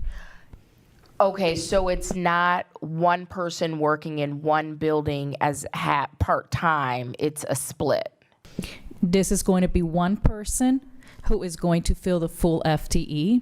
We just need to make sure that we budget for the one person to be at Converse as a full FTE versus a .5. Okay, my initial question was, does Converse currently have a .5 FTE, and other elementary schools has a full FTE? All other elementaries have a full FTE. And Converse currently has a .5? Yes, ma'am. Okay, so my question is, was there an attempt to get that .5 to a full? So one person, instead of being there part-time, being there full-time, because then we're just paying one set of benefits. That is the goal, is to have one person to fill the full FTE. So basically, rather than hiring Mrs. Levy for a part-time position, .5, we're going to ask Mrs. Levy, can you please work all 8 hours or 7.5 hours of the day, and we'll make you into a full-time position. So it's going to be one person, one FTE, not 2 splits. Thank you. Mrs. Fox? My concern is that we have lost 192 students. And we really haven't looked at our class sizes, our enrollments, our sections, where our students are. And I would think that before we add any kind of FTE, we need to be looking at what is happening with that, because with that loss of that many students, it's got to be affecting class size. It's got to be affecting many different things. So there might be another way to cover that with a position that's somewhere else that we don't need anymore because we've lost 192 students. It does require special licensing, so the only way that we could make that happen, as you're describing, would be if we split two schools. We're still increasing a 0.5 position. We could look at decreasing a position someplace else that would cover that funding.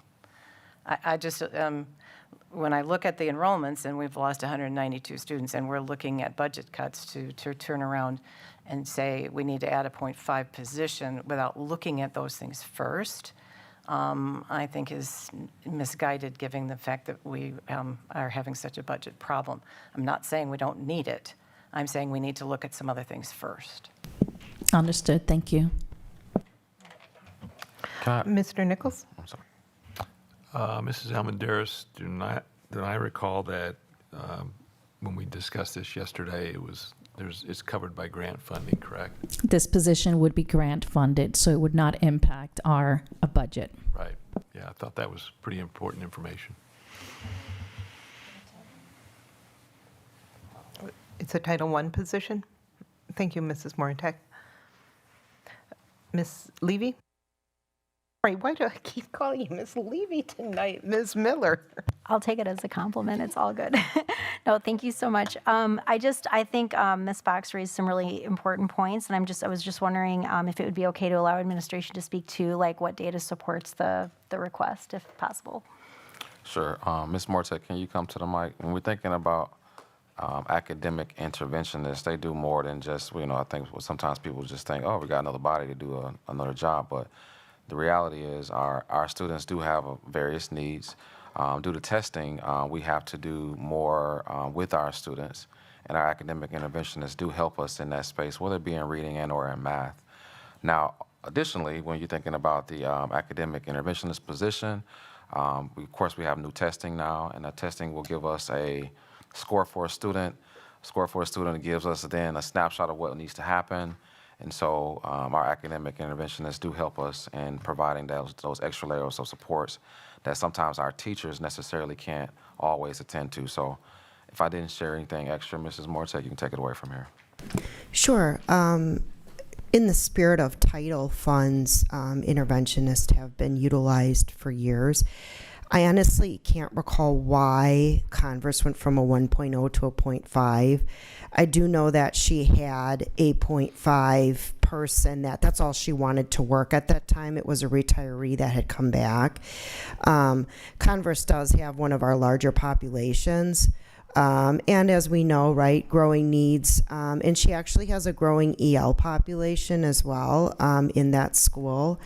And, as we go through our MLSS system, multi-system levels of support, I honestly see them not having less of a need and why they would remain 0.5 and the others are 1.0.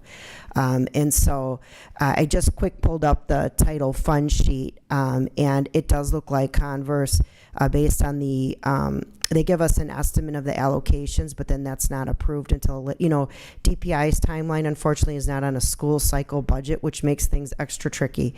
But just based on the estimates, it looks like there should be enough just allocated to Converse to support that 0.5 position. We'll have to go back and rework the numbers with Brooke Walker. I did not have a chance to do that yet. Thank you. Any other questions? Is there a motion for approval of the addition of a 0.5 FTE? So moved. Second. Any other discussion? Motion by Brian Nichols, seconded by Amy Levy. All in favor? Aye. Aye. Aye. Aye. Any opposed? Motion carries unanimously. Our next item on is the HR Committee Report, Employment Recommendations, Exhibit A. Are there any open session questions? I do have one, and it's the date for the interim principal at Robinson. I think that there might be a typo there. Dr. Wilson came on prior to that. So if you could double check those dates for us real quick. I will double check them. This is like as precise a snapshot as we can give, but payroll usually goes over it with a fine tooth comb. So we will make whatever adjustments are necessary. Thank you. I believe Dr. Wilson, if I remember correctly, began on September 3rd. There was an overlap though, where they transitioned. The interim transitioned out while the new principal came in.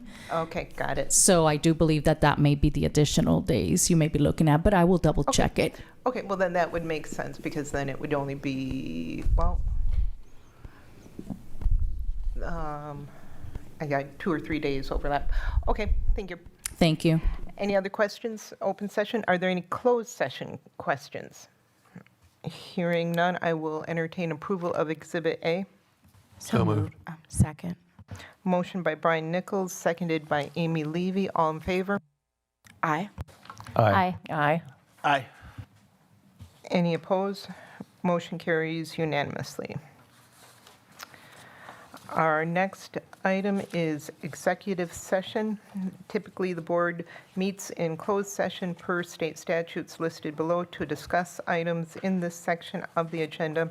The public is excused from this portion of the discussion.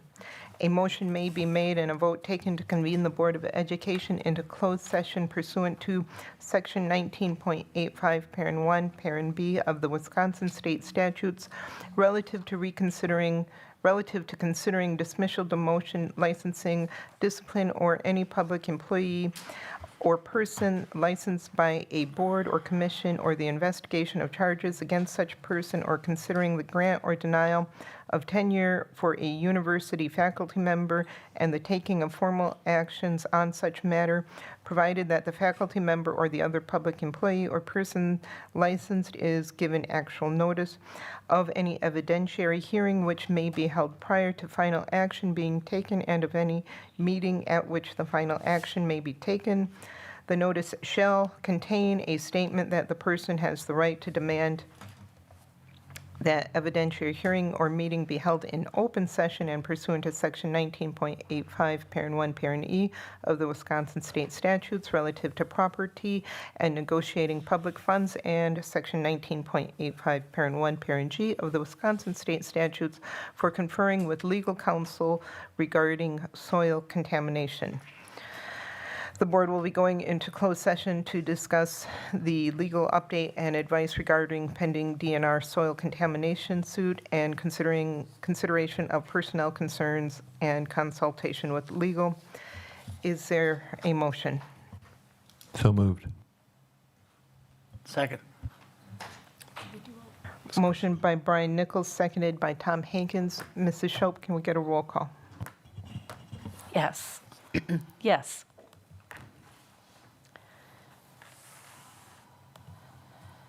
Amy Levy, Aye. Tom Hankins, Aye. Brian Nichols, Brian Nichols, Turn your microphone off. Oh, I'm sorry. Aye. I'm sorry. Megan Miller, Aye. Carol Fox, Aye. and Tia Johnson. Aye. Motion carried unanimously. Before you adjourn, I have one Okay. quick question. Okay, the Board of Education may reconvene to public session in order to take any action if necessary on items discussed in closed session. Dr. Garrison? I'd just like to give a shout out to the board. I know this is Board Appreciation Week. And so if just in case you all forgot, my goal was to, of course, if I didn't know Mrs. Rue was not going to be with us tonight, my apologies for that. And I was going to take a picture, of course, with the new board, with Mrs. Fox being here. And so we can still do that, and then we can probably take another picture with Mrs. Rue in that space. We don't want to superimpose her, though. But if the board can stick around just for a real quick photo shoot, that'll be greatly appreciated. And I did not forget about you all's gift, so just wanted to thank you. Don't worry about that.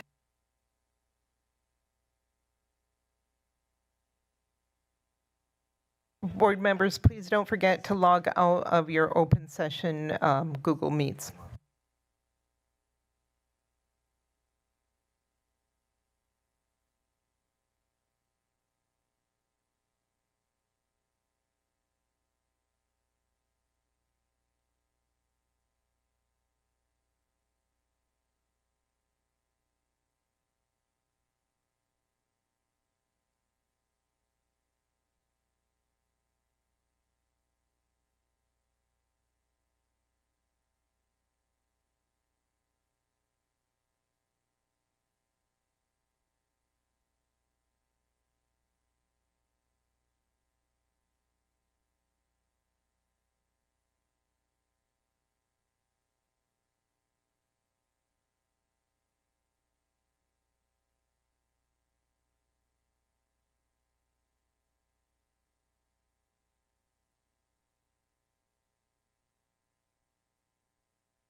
Let me get that. That's me, sorry.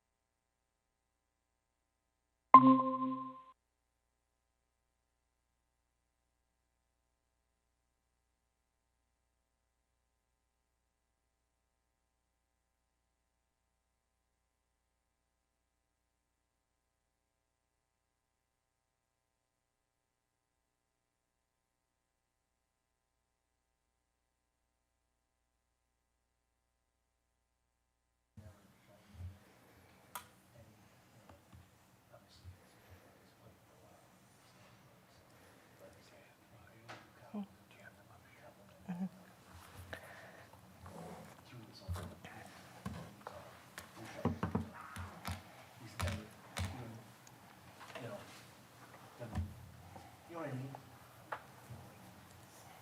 It's a cop. I wouldn't expect anything.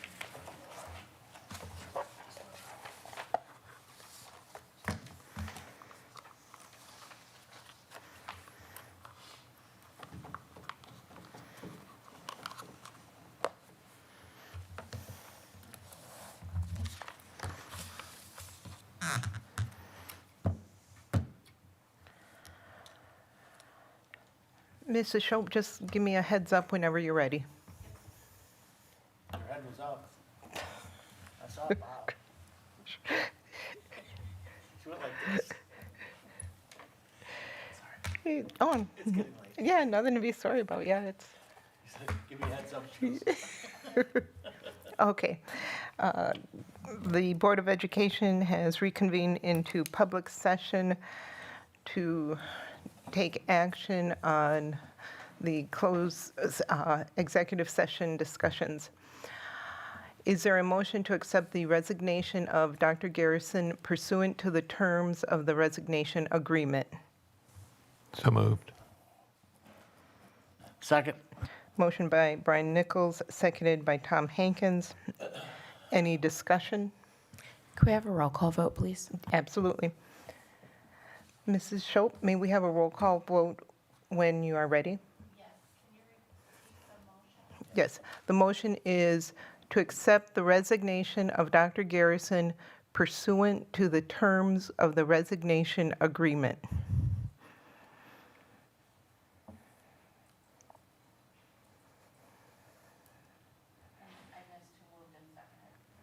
Motion by Brian Nichols, seconded by Tom Hankins.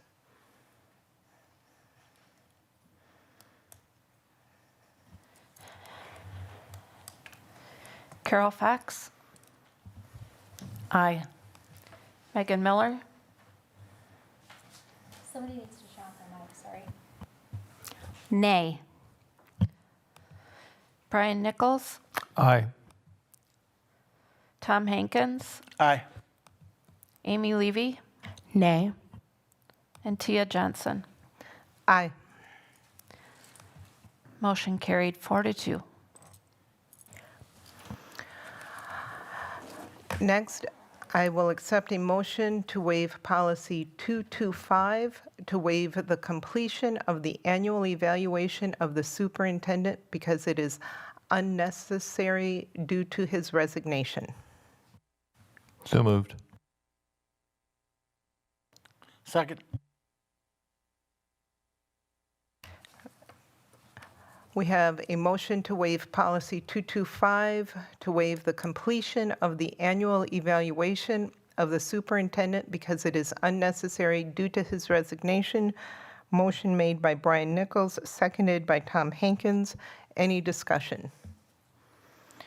Hearing none, may we also have a roll call vote on this when you are ready, Mrs. Shope?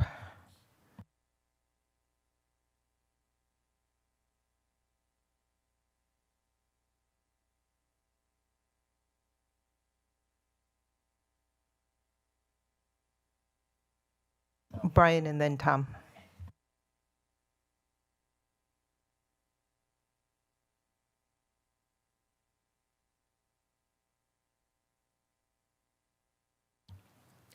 Amy Levy, Aye. Tom Hankins,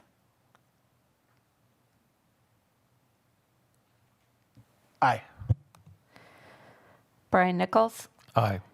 Megan Miller, Aye. Carol Fox, aye, and Tia Johnson. Aye. Motion carried unanimously.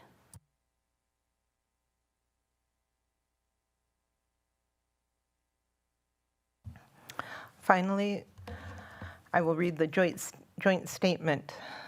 The School District of Beloit Board of Education and and Superintendent Dr. Willie Garrison II have released the following statement today.